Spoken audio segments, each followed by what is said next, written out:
All right, well, welcome everybody to our Monday night special. Tonight, we are going to be talking about emotional balancing. And I just want to thank you all for hopping on. If you're watching this later because someone shared it to you, listen. Push pause right now and go text them and say, thanks, you're a pal. Because I promise you the information you're about to get is going to be very helpful. I was going to be a little more dramatic and say life-saving, life-changing, but I don't want to get into all the diagnosing, curing, and treating like I ain't got no sense. Which brings me to my disclaimer. I am not a doctor. I am not a psychotherapist or a psychiatrist. I was a hairdresser for 100 years, which is pretty much the same thing in my opinion. I've heard more things than most counselors have ever heard in their whole life. Things I want to hear, things I don't. However, that does not give me license to treat, cure, or I always say that backwards, diagnose, treat, and then cure. Everything I say tonight is for educational purposes only, just to help balance our emotion and boost our mood. Here's the thing. As we dive into emotional balancing, you guys, most of you, I think everybody on here is oily. If you're watching this later and you are not oily and you're like, what does oily mean? It just means that you use essential oils. But everybody on the call tonight does use essential oils. And here's what I'm going to tell you what I'm not going to do. What I'm not going to do is go through a laundry list of oils that are going to help your emotions. What I'm going to do tonight is I'm going to teach you how your brain works so that you can have the power to go back to your oils and say, okay, which one is right for me? Because all of us sitting here tonight, we all can smell lavender, but we will all come up with a different experience because we all have different DNA. We all have different backgrounds, different emotions, that sort of thing. Most of the oils do pretty much the same thing in the brains. I'm going to explain in the brains. Forgive me, in the brain. I'm going to go ahead and explain a few different constituents that make each one different, but let's dive in and talk about our feelings. Show of hands, who has feelings here? Anybody? Awesome. We are all human. Yay! Have you ever in your life, show of hands, experienced any unpleasant emotion? Okay. We're all good. We're still tracking together. Of course we have. We live in a fallen world, and the enemy of our souls is wreaking havoc. There's stuff that happens all the time. Particularly though, guys, what happens with our emotions is it hits our thought patterns, and it causes us to move through life in a way that maybe we don't want. Okay, so when we have unpleasant emotions, we now have shifted. And we are now moving in a way, we're making choices to move in a way that maybe we shouldn't move or we don't want to move. How many of you have had positive emotions in your life? Okay, awesome. So we're not all on the unpleasant side of life. Like we've all experienced pleasure and goodness and all of this. So on that note, good feelings come in, positive emotions come in, and then it shifts us back to the other way and we start moving in the direction that actually we were likely designed to do when we feel more positive. What we don't know, what we don't realize, and this is why I'm so passionate about teaching emotional well-being and emotional health, is that our feelings, our thoughts, our emotions, all of these things are actually different entities in our body, but they affect our physical health so directly. I love using this example, especially in the last 6 weeks, because every other post I see on Facebook is, oh, another one bites the dust. And it's all about the flu. All about the flu. And our words are powerful, friends. Our words are powerful. Stress can actually bring on illness. Sadness and frustration and anxiety can bring on physical illness. If you've ever done a Zytoscan or an Itovi scan, if you know what that is, my Itovi is right here. It's a little, works like a Fitbit, reads the impulses in your body and sees where you're sort of out of balance. If you've ever had one of those and it just doesn't make sense, you think, that's weird. Why in the world did I come up with sage? Chances are it's an emotional component. What I love about the Itovi scanner now is it gives you how many little hearts or how many whatever is emotion, environmental, and physical. Here's the thing, guys. I promise you, if you look at every oil, whether it's for physical or environmental or not, that comes up, and just look at the emotional aspect and just sit with that. Just sit with it for a little bit. I would say 9 times out of 10, because, we're not always 100% right, but 9 times out of 10, that oil came up for an emotional aspect, even if it's Digize, even if it's Thieves. Just hear me out here. We have about 30,000 thoughts in our day. Some of you have heard me say this before, and even if you have, write that down. It's powerful. It'll really get you thinking about how many thoughts rush through our head every single day. We only focus on 10% of it though. We can only grab mentally 10%. In any given day, we're only really aware of 3,000 thoughts. But we have 30,000 going. It's impossible to grab each one. Our thoughts are physical things in our bodies. They actually create change. Certain emotions are attached to certain areas in the body. For example, I'm sure you all have heard, anger and hate are attracted to the liver, worry attracted to your bladder, anxiety, fear can be attracted to your belly. Now, that doesn't mean those are the only places they will go. It just means that there are certain places that are more attracted to those negative emotions. When our bodies experience these emotions, and if they're left unchecked or not dealt with it, our bodies can have physical responses. Doctors will take out the gallbladder on account of they think it's an accessory organ. If folks are having gallbladder issues, chances are if they would let go of their emotions and they would deal with unforgiveness, that gallbladder just might right itself. If you happen to have, and here's what I'm going to ask you guys to write down. You don't have to tell me, but just write this down. If you happen to have a reoccurring weakness in your body, I'm going to challenge you tonight to think about emotions that could be triggering that weakness. So just to yourself, on your paper, in your journal, please tell me you all have now, if you've heard me preach the good news of journals, you have all purchased a journal. Look at, here's my Walgreens ad. They did not pay me to do this, but you can get your very own for $1.99 up at the Walgreens. Super fancy. They're open till midnight. There you go. But write that down. What is the reoccurring, if there is any, is there a reoccurring weakness? And then sit with the information we give tonight and see if it doesn't resonate with you, that it could be emotional based. Very often, emotions are tied to weakness or illness in the body. Our thoughts, you guys, this is all about emotional balancing. And I'll touch a little bit on thoughts, but our thoughts really are powerful. Really, really powerful. Again, I watch social media and I've watched post after post. Oh, I hope my family doesn't get the flu. Cancel. I mean, who wants that? Why would you even say that? Your body, your brain is thinking about that. And you're fretting so much and you're worrying about it. Why would you even entertain that thought? Thoughts are things. Thoughts create, they go to your consciousness, they creep down to your subconscious, and your subconscious go ahead, walks it out, whatever you're thinking. The Bible says, out of the abundance of the heart, the mouth speaks. There it is.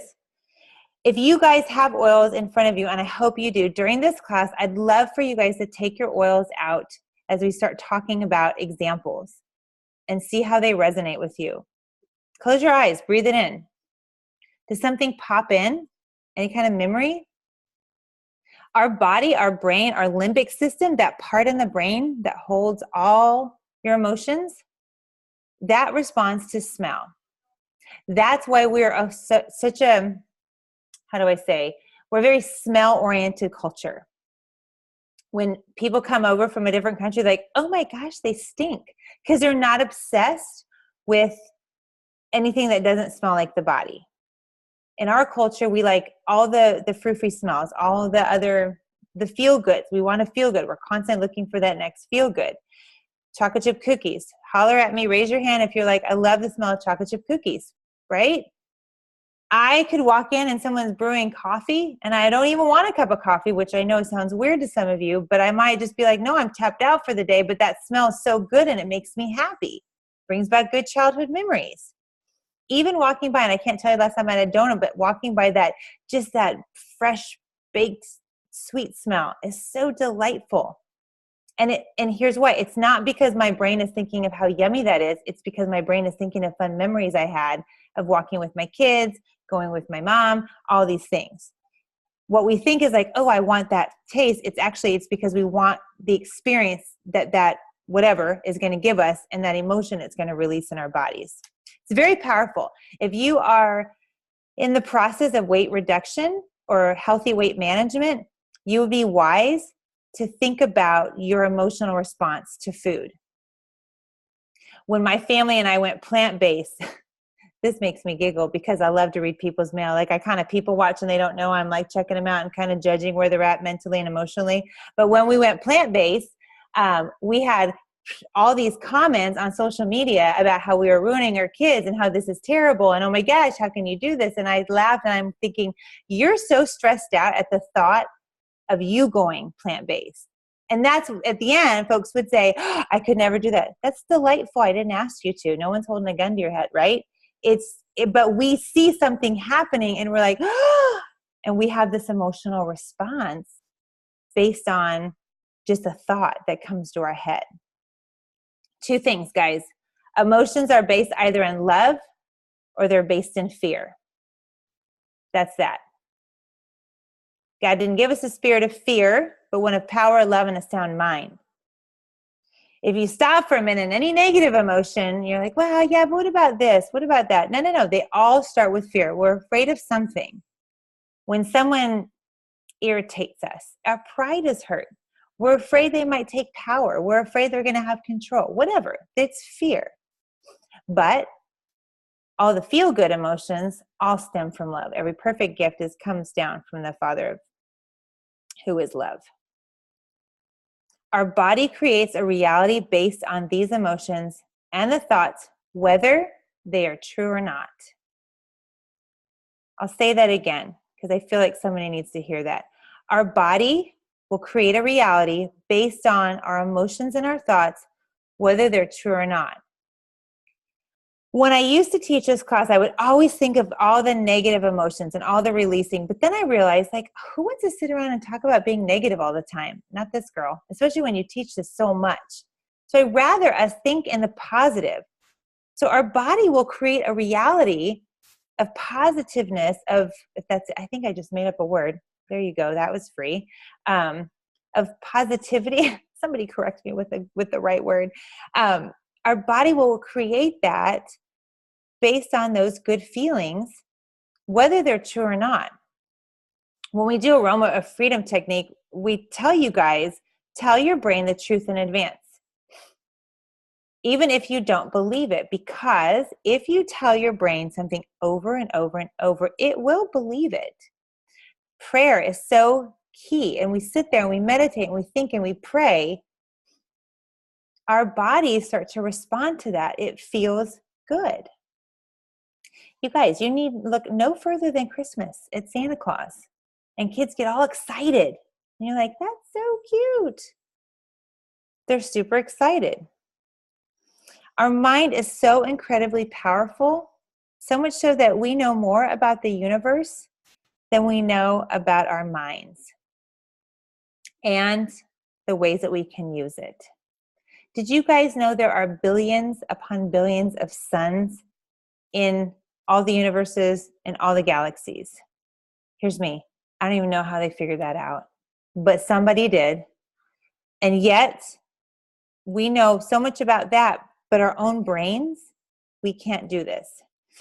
I love using this example, and you might have heard me say it before, but Roger Bannister, years and years, decades ago, people thought you couldn't run a 4-minute mile. The body just physically couldn't. Everything at that time, all the science pointed to, that's not possible.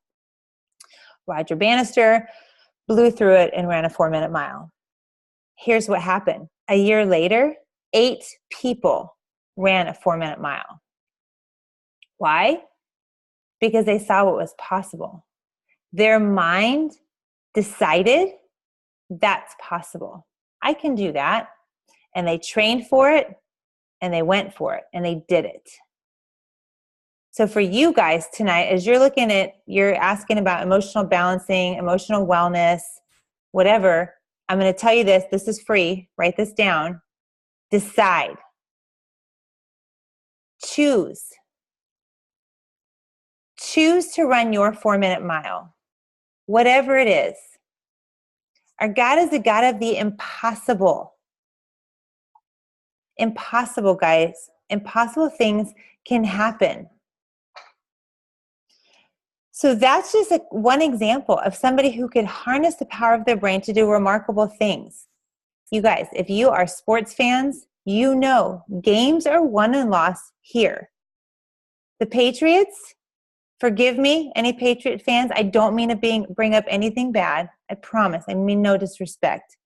But that game was lost before it started because it was all up here. And you watch, I use a lot of sports analogies because the Bible uses a lot of sports analogies. There it is. But you watch players and they say, they just fell apart. I don't know what happened. I know what happened. It happened up here. But the ones who believe it, the ones who see it, they're using their brain. Roger Bannister used his brain to run that. His body, it's like 10% or 20%, right? 80% is all your head. No one should be able to achieve that 4-minute mile. That's just not necessarily what the body was designed to do, right? That's what we heard. And yet, there it is. But why does this happen? Because it's truly mind over matter. I grew up military. I would hear that a lot. If you don't mind, it don't matter. It's mind over matter. But we can't change something that we don't know anything about. If you don't understand the brain, changing it for the better is going to be really pesky. It will feel like it's escaping you. If you've ever dealt with any negative emotions for long periods of time, you're like, I'm just in this spiral. It's because you don't know your brain. You have to get to know the one brain that God gave you. It's why in our essential oil classes, I always teach, guys, I'm not going to tell you all of these amazing things about oils. We know that. Essential oils have now been around for, millennia. But what I will teach you is about your body. Because once you understand your body, you can use anything. You just have to figure out how the body works to stay in a homeostasis environment. Easy. It's not easy. It's simple. Neuroplasticity is a science that says our brains can change. 20, 30 years ago, doctors would have laughed at you if you said, the brain can change. That just wasn't common thought. P.S., side note, doctors also used to not wash their hands a couple hundred years ago. So there's that. However, now doctors know that that's just not true, that your brain can change. Your brain can change given enough tools. A little bit of chemistry, guys. I'm going to get a little sciencey on you. Because of the tiny molecular structure or components of essential oils, they're extremely concentrated. This is why one drop, like when somebody's starting off, we say, listen, dilute it with the carrier oil in your roller. You just don't know if your body, because essential oils are naturally designed to help your body flush out toxins, right? That's what we do. Essential oils help it along, support it in doing that. So if you take one drop and you've been living a toxic life and living in toxins and eating toxic foods, and you take a bunch of drops, your body's gonna be like, woo, it's a party up in here. But you may not enjoy that party that's happening. So just one drop, very powerful. One drop contains 40 million trillion molecules. So that's numerically, that's a 4 with 19 zeros after it. That's a lot in one drop. So that one drop of oil that you guys put on, just like that, like we'll have some fun. So just look at that right there. You just now put 40 million trillion molecules in your hand. I don't know, does anybody else have that? Like, wait, what? My brain, it does not want to compute that. But we have 100 trillion cells in our bodies. That's also a lot. So that one drop you just put on your hand of essential oil, excuse me, I need something from my mouth, contains enough molecules to cover every single cell in our bodies 40,000 times. This is why we're like, guys, one drop will do you. It's great. Now, side note, for those of you who have been using essential oils for a while, I guarantee you're not using them enough. Yes, one drop will do. But within 20 minutes, that oil goes in and out, cruises around, supports all the things, and then it's gone. Again, do it again. Do it again. Considering that it takes only one molecule of the right kind to open a receptor site and communicate to our DNA to help support cellular function, you can see why just inhaling a small amount of oil can have profound effects on the body, the brain, and the emotions. Has anyone ever taught an essential oil class, or you shared oils with a friend and your friend's like, oh, nope, and they're doing that business? And is it just me? No? You guys have all, okay, good. I'm like, am I alone? Is it my friends? Maybe I need to get a new circle. I've had that experience, and the more I learn about the brain and essential oils, the more I'm realizing, oh, they just had an emotional response to that oil. It's not that they don't like essential oils. It's that the essential oils went and just kind of messed with their brain in a way that they were not comfortable with. And so I giggle to myself as I silently judge and assess their need for essential oils. I'm like, I'll see you in a little while. You'll want me again, I promise. Sometimes too many oil molecules can overload the receptor sites, which is exactly the dynamic that just happened.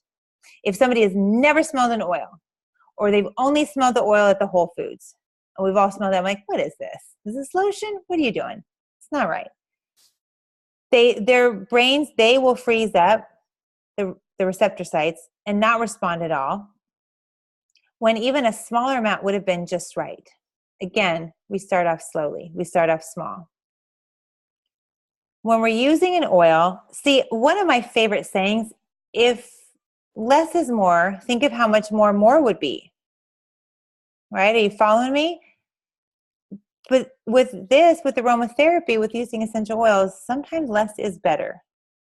For all of my activator blue personalities out there, I mean, it's like, yeah, bring on the oils, but sometimes we need to pump the brakes and go a little bit slower. All right, 3 constituents we're going to talk about. Phenols are the first one. You know what I'll do is I'll type it here in the chat. Sorry for all of you watching later. You're going to have to look this up on the internet. So phenols, so we have monoterpenes is the next, and then sesquiterpenes. So there it is in the chat. You guys can Google that if you want. Look up some really fascinating information. But I'll break it down real quick, real simply. Our phenols are stimulating to the nervous and immune systems. They help to clean the receptor sites so that the sesquiterpenes, which we'll talk about in a minute, can help remove information that is not helpful and supportive to the cell. Phenols can have antioxidant properties, and they can help support our molecules in our cells in the oxygenating process. Without clean receptor sites, cells cannot communicate.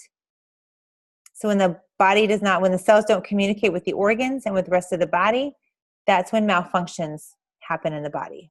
That's all. It's just communication. When my son got cancer 7.5 years ago, I don't know, we have a moment of clarity before I even used clarity, and I thought, well, shoot, if I can figure out how cancer is made, let's figure out how to unmake it. Like, it just seems so simple to me. And what if we got diagnosis of whatever, not just cancer. We all fear cancer. I don't know why. It's no different than a common cold, to be frank. But if we get a diagnosis and we say, well, I wonder how that was made, let's figure out how it's unmade and go from there. Just a thought. Monoterpenes is the next one. So these can help reprogram areas of our DNA. Our DNA can change. The study of this is called epigenetics. Look it up. It's critical in our culture today. Because if anybody has ever used hand sanitizer, I'm not talking about Young Living's hand purifier, which there it is. I'm not talking about this. Hear me. I'm talking about those little tiny bottles that everyone has on their backpack because you got it at the mall or whatever for $5 Those are literally changing the DNA. We are scrubbing our DNA off our hands, one swipe at a time. This is important because monoterpenes can help that not happen. Well, also not using that junk can also help that not happen. So don't do that, please. Please don't do that. So there's DNA we're born with, and DNA we can create because of the environment that we're surrounded in. Like I just mentioned, use a bottle of hand sanitizer your whole life, that's going to change your DNA. If we're around a negative environment, that's going to change your DNA. On the flip side, if you are in a non-toxic environment, that can help change our DNA back to the way God designed it. Remember, our bodies are always trying to work in homeostasis, in a perfect environment, always. And if you come at me and say, wow, we live in a fallen world, bad things happen, I'm going to say, listen, just because that happened doesn't mean our bodies didn't stop trying to work in a perfect environment. But sometimes, because of the environments we live in, whether it's emotional, physical, even spiritual, our DNA can change, and it makes it difficult for our bodies to do that. Monoterpenes offer very supportive properties.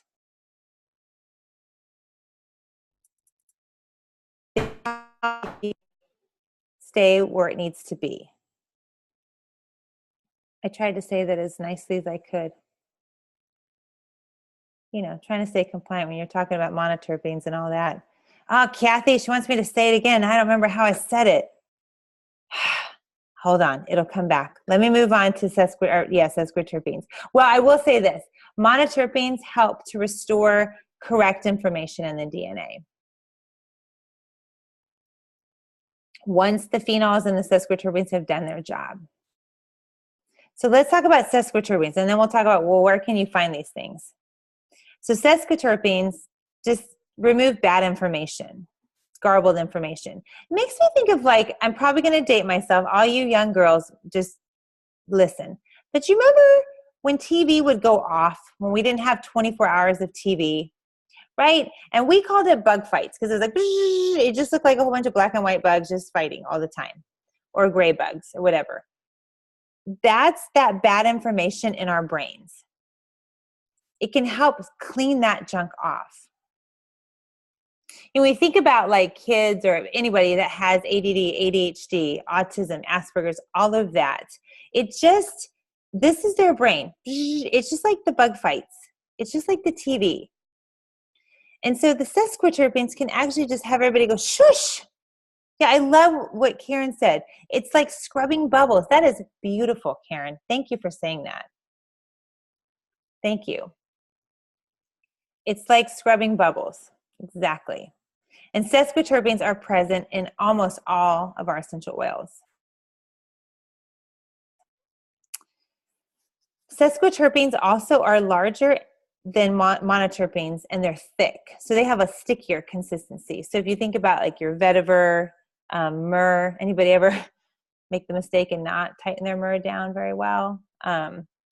Those kinds of oils, sesquiterpenes. So all oils have all of these constituents, but they are not all created equally. And what you can do is, if you have that app, one of my favorites, if you just want to know, hey, I want to work this out of my brain, I'm working on this, just go to your reference guide, you guys. It looks like this.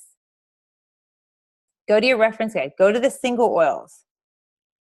And it will tell you balsam fir, up to 90% monoterpenes. Well, we know what monoterpenes says. We best get us some Idaho balsam fir. So there we go. So now that we know the constituents that are in there, oh, P.S., that's why lavender is such a Swiss Army knife, because it has equal, I think, ooh, I should have checked this. It has a good amount of all of them. I'll just say that. I'm not going to go on a limb and say it has equal, because I am no scientist. But I do know that depending on where you hold that, you can smell the different constituents. It's a trip. It's super fun. If we're ever together, we'll have fun together and do that. Okay, how do essential oils work with balancing our emotions? I'm so glad you asked. Fragrance is a substance of memories. Research shows that when inhaling your essential oils, it can stimulate the olfactory receptors and activate regions in the brain's limbic system. We just talked about that a bit ago. But that limbic system, I'll say it again, is associated with memory, emotion, and state of mind. Memory, emotion, and state of mind. Hear me, guys. When we are out of our minds, cancel. We don't want to be saying that too much or ever. But if you are out of your mind, that is a choice. That is a choice, especially if we use essential oils. We need to grab no further than this. Grab our oil. And remember, ooh, work on me, sesquiterpenes, monoterpenes, and phenols. Do your magic. And sit for a minute. Let the oil Just smelling it. Remember, we talked about how just smelling it is powerful. So it's associated with our memory, emotion, and our state of mind. This is the brain's epicenter for emotion and memory. We call it the unconscious brain or the subconscious brain. So in less than a second, this is something that we can all practice, right? We can all practice that in less than a second. A scent has the power to activate a number of physical and emotional responses. So going back to out of your mind, maybe you're driving down the tollway if you're here in Dallas and you're like, that guy, dang it, cut me off. Oh, no worries. No worries. I'm just going to grab my stress away. All right. In less than a second, I'm blessing that guy. Peace be with you, guy. It's all good. In less than a second, your essential oils can help your brain. It activates a number of physical and emotional responses. How quickly does that cortisol get released from your adrenals when something startles you? Like right now. So we need to train ourselves and be disciplined to grab our oils and smell it so that in less than a second, we can tell that cortisol to chill. Don't need any of that death hormone today. Not today. No thanks. And we're going to release those endorphins. Certain essential oils work by calming the central nervous system and help us to relax instead of allowing the buildup of anxiousness in the body. So stress is also labeled as acidic. If any of you guys are foodies and you're doing like all the hashtag all the diets, the keto, the paleo, the this, the water fast, all the things, whatever, which the main thing you need to know is keeping your body alkaline versus acidic. So that's a side note on food. I usually don't like to talk food with people because they get angry with me because I talk about plants too much. But I will say, remember, your body needs to stay in a more alkaline state. So if you are stressed, it becomes more acidic. If you're eating acidic food, that's all bad. Disease thrives in acidic states in the body. When we keep our bodies more alkaline, disease can't live. It is not a safe harbor for that.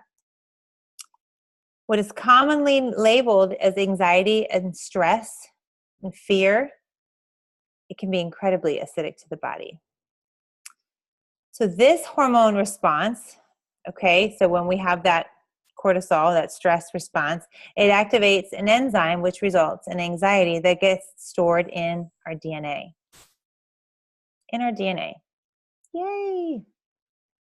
That's why I wanted to tell you guys about sesquiterpenes, monoterpenes, and phenols early on so that you can know what to do. You're like, oh, okay, this is getting sort of quick. Let's breathe it in. Let's release that. Let's not even hang on to it anymore. Essential oils support the body in minimizing this reaction. Essential oils can also help release old emotional traumas, old trapped emotions, ones that maybe we hadn't even thought of. Good emotions too. One of my favorite oils is orange. Well, orange and inner child. I'll tell you about inner child in a second, but orange. Orange makes me think of my favorite ride at Disneyland, Soarin' Over California. If you have ever been to Disneyland, you know this ride. There's a part in there where you smell orange trees. My grandma had an orange orchard, so I love oranges. It brings back all of the happy feel-goods. I also love inner child because it smells like Fruit Loops. Some of you guys may not like Fruit Loops, but I'm like, that's awesome. I don't have to eat the cereal to get the smell. It's fantastic. So they can help release old emotional traumas. Here's the thing. The limbic system, the center of our brain, stores all of our memories and all of our emotions. As we smell these different aromas, these different scents, it can trigger emotional releasing without us even trying. When we first started diving in to this, emotions and oils, and I remember when we first got with Young Living and I saw the Feelings Kit, I thought, oh, Lord have mercy. My friends were already hippy dippy, and then they're talking about the Feelings Kit, and I thought, oh, this sounds weird. And then, you have like, really, an oil called Common Sense? Really? If people would just use it, we wouldn't need an oil. And so I was very cynical. And I went to Utah with our our upline had just ranked up to a Royal Crown Diamond, and so their frontline gets to go with them. And all my friends were buying up Trauma Life. Raise your hand if you used Trauma Life ever. Anybody? The goodness of Trauma Life. I shouldn't say too much about it because sometimes it goes out of stock. Right? So you know what I'm talking about.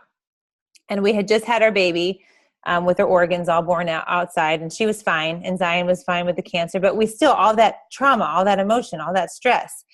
And like, oh, just put it over your liver. Okay, that sounds weird, but okay. And so I do. I put it over my liver. And before that, I had been thinking, if someone leaves another pair of shoes lying around, I'm probably going to commit Harry-Carry. And so really, it's not always about the shoes, is it, ladies? It can be about the stuff that you're forgetting about, the stuff you're trying to stuff. It wasn't about my kids leaving their shoes around or not doing math for the day. It was about I was completely stressed out. So you use Trauma Life, and all of a sudden I'm feeling better and the shoes aren't bothering me as much. And I'm like, wow, that worked. That was weird. Why? And then everybody's worst nightmare happens. The oil goes out of stock. Anyone ever have that happen? You find your favorite and you're like, oh no, can I go to Gary Young's house? And I'm sure he will hear me out and hear my story. And so, like any good oiler, I pulled out my app and I looked at all the ingredients. Anybody ever do this? All the ingredients in Trauma Life, and I'm trying to make my own. So silly. But the best thing about that is I found the Feelings Kit. Well, all the oils in the Feelings Kit. And found they all had a lot of commonalities. A lot of them have orange. A lot of them, almost all of them, have frankincense. Have you guys noticed that? Any of the blends, any of the emotion oils, a lot of them have frankincense. There's a reason for that. So our sense of smell, even when we don't understand what we're doing, even if we dutifully slap Trauma Life over our liver or just put it on our foreheads at night before we go to sleep, it can help release those emotional patterns without even realizing it. Our amygdala is the watchdog of the brain. This is the other part that you guys need to know about before we finish up. The watchdog of the brain is the amygdala. It's constantly looking to identify friend or foe in all of our environments. And all my introverts said, amen. Because all my introvert friends, when you guys go someplace, I say you guys because clearly that is not me, but when you go someplace, whether you know it or not, I know my sweet Trish is like me. When we know it or not, your amygdala is constantly looking for a friend. Am I safe? Do I need to bolt? Some of you guys are looking for the exits. Like exits are here, here, and here, just to make sure I can make a quick getaway. That's your amygdala hard at work. I don't even know if I have an amygdala, to be honest with you, because I'm like, everybody's my friend. Yay! It's a big party. I do. But in a matter of seconds, we can be triggered into a fight or a flight response. And that can lock down our brain. That's when we get into that shutdown mode. I will say something super controversial. Many people think they're introverts and they tell me, I just don't like people. I'm an introvert. I don't like being around people. I'm like, that's not the actual definition of an introvert. An introvert, a true introvert, is you just recharge better alone. Like you like to be in your own space and just get your energy back that way. Usually if an introvert or person says, I'm an introvert because I don't like being around people, I say to that person now, because I'm kind of bold like that, I'm like, you've had trauma in your life. It has nothing to do with whether you're an introvert or an extrovert. You've had someone hurt you. And everybody who's an introvert sitting here tonight or listening later is probably like, oh, she just read my mail. Guys, remember, I did hair for 25 years. I talked to a whole bunch of you guys. I can read your mail. Here's the thing, is that we have to get that emotion up and out. If it gets locked down, it cannot. So it's like the basement of our brain. It's like, we're going to lock it up. We don't go in the basement because there's weird and creepy things in the basement. So if we do that too much, then our brains and our bodies cannot access those memories and those emotions. We have to get it up and out to the executive part of our brain, which is our logic and our reason. If we stay locked down, our brain goes into survival mode. It will begin to rewire itself. That neuroplasticity thing, it goes both ways. Our body and our brain can actually start carving out new pathways into our brain. Suppressing our emotions and the ability to attach and connect to others will cause more carving of those pathways. So I want you guys to think about that. If you're saying, okay, we need to do some emotional balancing, some emotional clearing, maybe some emotional releasing, your goal really is to create new thought patterns, new ways of doing things. Which, hello, essential oils. Sesquiterpenes will help you do that as well. If you do not have cedarwood, it's a brain changer, game changer oil. It's like the least expensive oil, but it packs the most power in all the oils. Cedarwood. The Temple of Solomon was built out entirely of cedar. I think it's a thing. Gary Young created the original Feelings Kit years ago with 12 oils. It's like a first step to releasing negative emotions and helping to erase memories of experiences that adversely affect our lives. We have so many oils though, guys. Now our Feelings Kit is 6 oils. But there are so many oils. When you are looking to release emotions, to be emotionally balanced, what you need to do is sit with yourself and say, what am I trying to balance? What am I feeling? Where do I want to be? And then how do I get there? You need to be a student of your brain, of your mind, of your emotions, and also of your physical body. Every single oil, by the way, has an emotional releasing. If you just have your starter kit, one of my favorite classes to teach is emotional releasing with your starter kit. And people are like, wait, what? It can do what? Yeah, you got 11 powerful oils in there. You have frankincense, number 1, stress away, lavender, mix those together, and that's a punch. Thieves and Digis, what I learned, I always have to give her credit. She probably learned it from somebody else, but Jihan Thomas, I learned this from her. You mix them together, they open up, the spices in those oils open up all the receptors in your brain. You want to remember something? There you go. Lemon and peppermint, so powerful together. Great for memory support. Remember what we said at the beginning. Essential oils affect the amygdala and the limbic system in the brain. They can help the mind and the body by releasing emotional trauma, emotional stresses, and sharpen your focus. Many people have distractions today. And hear me, guys. Busyness, we wear it like a badge of honor. And we say, I just don't have time to dive in. You know, I talk to so many people about emotions and all these things. They say, well, when blah, blah, blah is back in school, when I get this degree, I'll deal with my emotions. And I'm such an activator by now. I'm like, oh gosh, please deal with it now. Your life will be so much better. Study it, take a day off work, just learn it, figure it out, and then start to walk in it. Every day that we choose this stuff, it's a choice.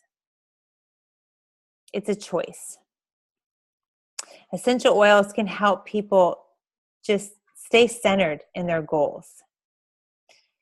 Obviously, like I just mentioned, Young Living has tons of oils that can help that. Your entire starter kit.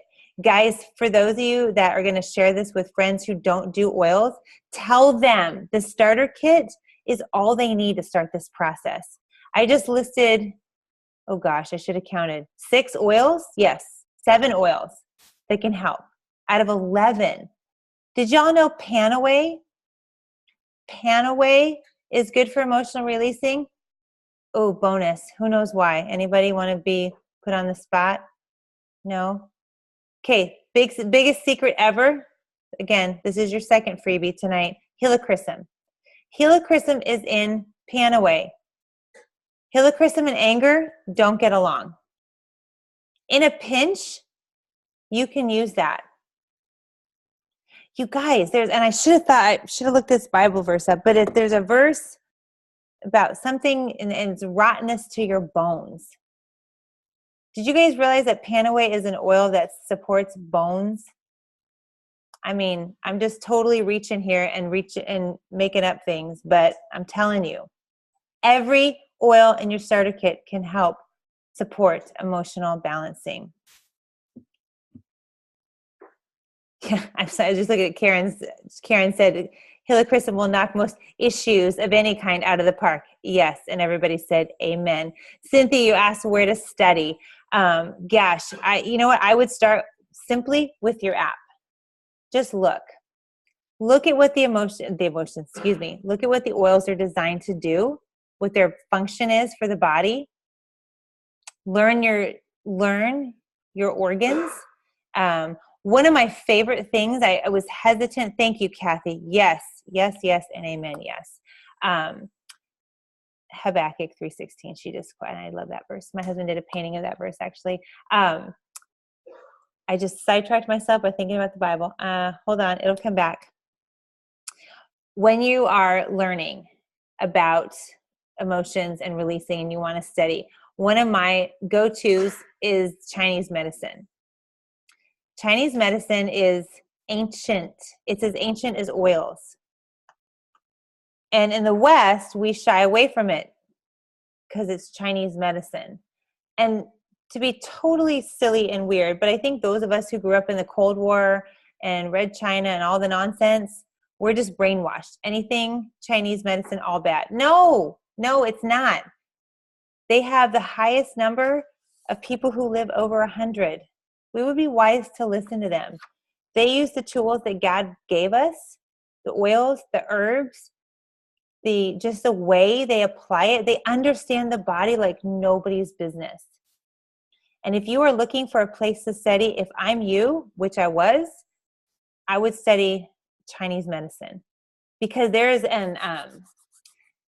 a rhythm that our body goes through.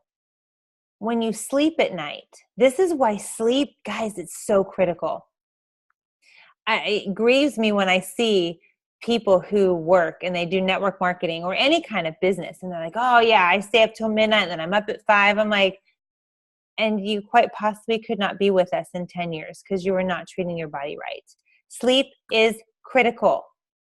That's why all of us new moms, like when we have a baby, we're like, we would give our right arm for a nap, right? Because sleep is where our body restores, it renews. So if you look at a Chinese medicine clock, the rhythms of the body, it starts at 11. We need to be in bed by 10 or 11.